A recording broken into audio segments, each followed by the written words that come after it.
likely to arrive. Yet beyond their peaceful camp, the land was suffering. Israel had endured 20 years of oppression under King Jabin and Sisera.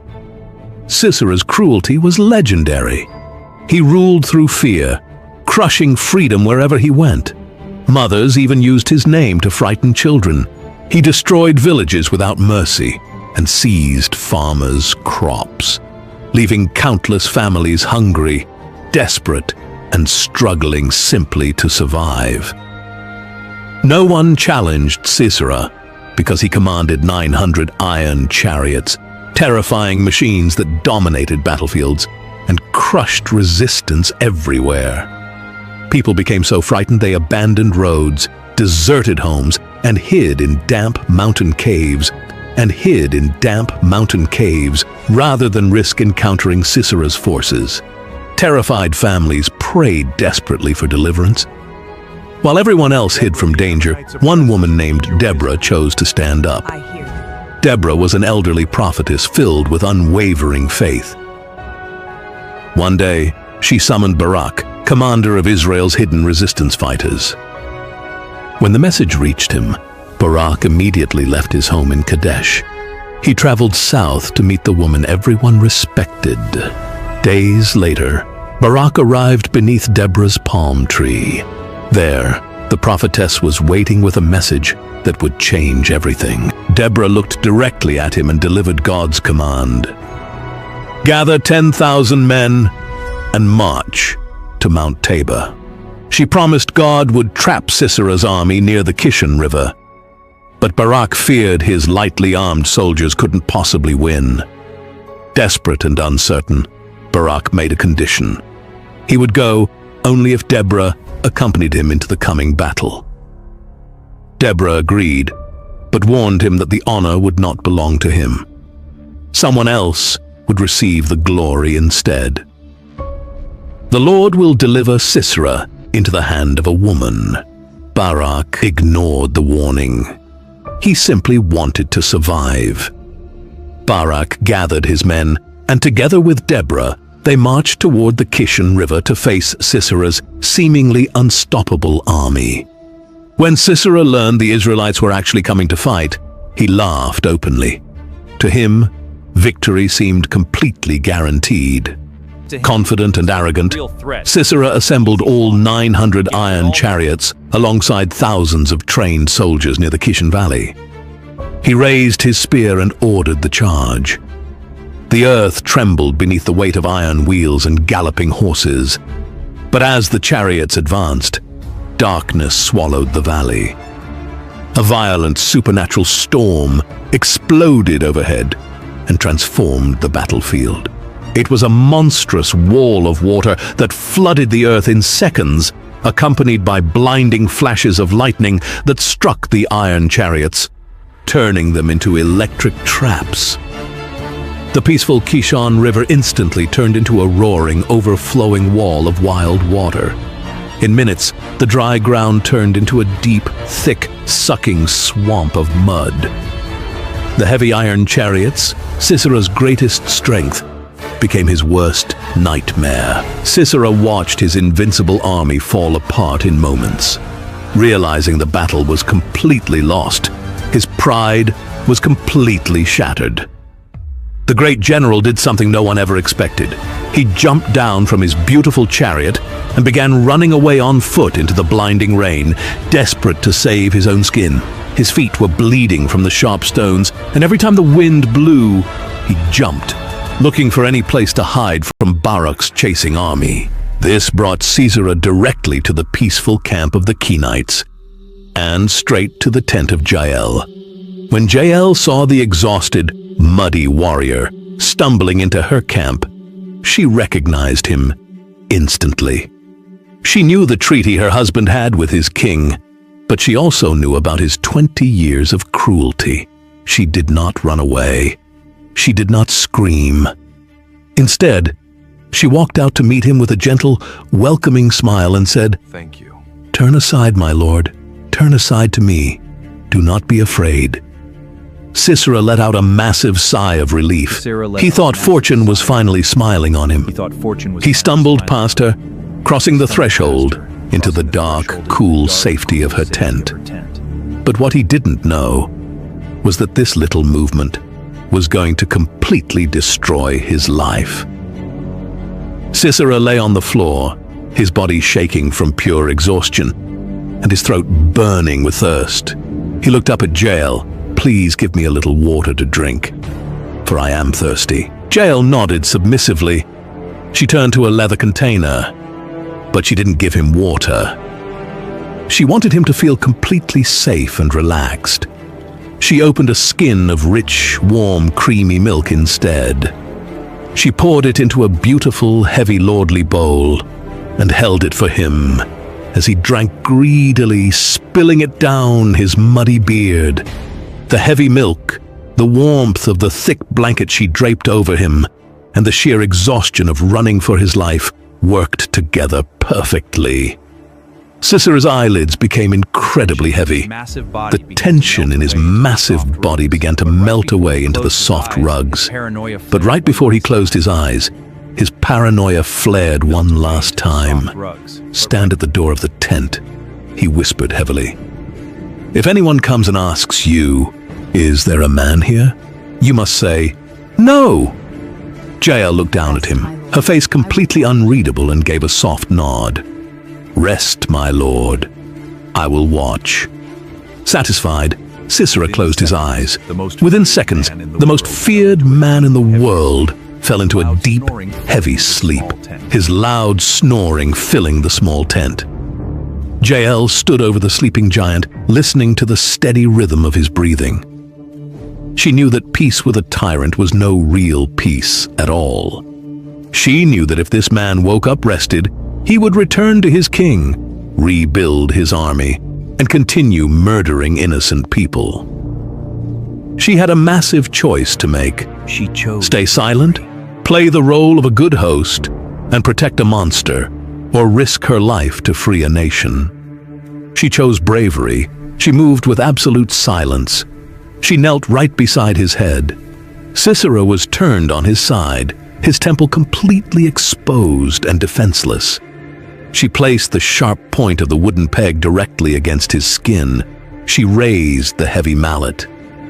With all the strength in her body, built from years of pitching tents in the hard desert ground, she prepared to strike. The entire universe seemed to hold its breath in that tiny tent. The heavy wooden mallet hit the top of the peg with tremendous, bone-crushing force.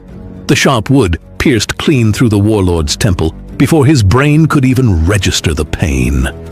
With absolute determination, she continued what she had begun. There was no hesitation left in her heart. When it was over, Jael lowered the mallet and sat beside the lamp. Dawn was beginning to touch the tent walls. Jael stood up, pulling her heavy breathing under control. Her heart was hammering against her ribs, but her hands were completely steady. She wiped a stray drop of blood from her cheek and calmly walked back to the entrance of the tent to wait. A short time later, the loud, thunderous sound of galloping horses echoed through the valley.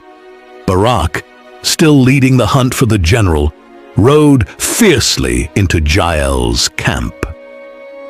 He was searching everywhere for his enemy, his face frantic and his sword drawn. Jael calmly stepped out from her tent into his path. She didn't look afraid or panicked. She looked at the tired warrior and spoke with quiet confidence. Come, and I will show you the man whom you are seeking. Barak quickly dismounted and followed her into the dark tent. When his eyes adjusted to the dim light, he stopped dead in his tracks, completely frozen in shock. There lay the mighty General Sisera, dead on the floor, with a wooden tent peg driven completely through his head. At that moment, Barak remembered the words of the prophetess Deborah. "The honor will not be yours, for the Lord will sell Sisera into the hand of a woman." It hadn't been a queen in a palace, or a female warrior on the battlefield. It was Jael, a nomad woman with a blanket, some milk, and a tent peg.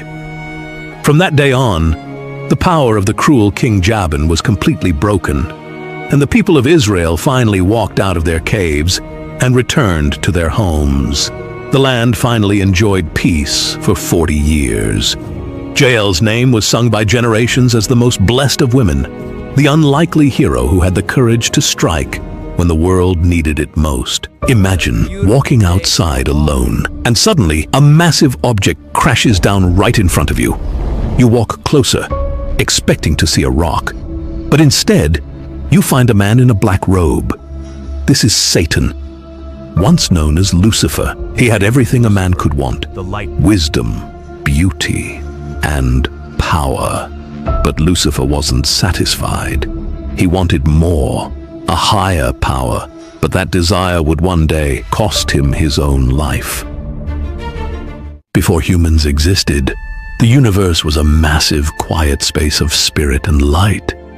Heaven was the center of it all, crowded with millions of angels. These weren't fluffy creatures with wings. They were living spirits of intense power, speed, and intelligence. God organized them into different ranks, giving each group a specific job to keep the entire heavenly kingdom running in perfect harmony. Among all these millions of spirits, God created one angel who stood far above the rest. His name was Lucifer. Lucifer's name meant the light bearer, the morning star. When God made him, he gave him the highest and most important job a created being could ever hold. Lucifer was appointed as the main guardian angel of the throne. His job was to stand right next to the presence of God and lead the entire kingdom in worship. Because he stood so close to the ultimate light, Lucifer was completely covered in a brilliant glow and decorated with beautiful, flashing gems. Furthermore, his voice was unlike any other. When he spoke or sang, it sounded like an entire orchestra playing in perfect sync. For a very long time, heaven was completely peaceful. There was no sadness, no anger, and no jealousy. Every day followed a perfect rhythm. Lucifer would lift his voice to start a song. The millions of angels would join in. A massive wave of praise would hit the throne, and God would look upon his creation with delight. Millions of angels would join. But then, something inside Lucifer began to change. Every time Lucifer walked by, he could see himself. He started spending more and more time looking at his own reflection. He noticed how beautifully his gems caught the light of the throne, making him flash with brilliant colors. I truly am magnificent. He listened to the incredible tone of his own voice and realized it sounded better than any other angel's voice in existence. He felt the immense power vibrating through his spirit. Instead of looking at the throne and thinking, "Look how great my Creator is," Lucifer started looking at his reflection and thinking, "Look how great I am." The beauty that was given to him as a gift became a trap. He became incredibly proud. He looked at his own wisdom and talent and used them to fuel his own ego. He started to think that the praise he was leading shouldn't go past him to the throne anymore. He thought the music should stop at him. Inside his mind, away from the eyes of the other angels, a secret ambition began to grow. He didn't want to be a servant anymore, even if he was the highest servant in the universe. He wanted to be the master.